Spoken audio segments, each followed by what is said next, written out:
Welcome, what's up guys, I am Bybit, and in this tutorial I will show you how to make stream live on your phone.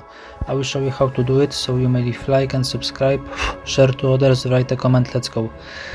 Okay, so what you need to do is first, if you don't have YouTube, go to the Google Store and install or update YouTube to the newest version. Okay, and later you click on the YouTube, and now to streaming, click again now on the plus and stream live now. Okay, and now you may create title, public, no public, scroll down, start.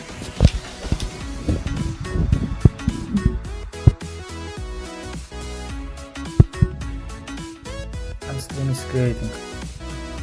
Now, okay, yes.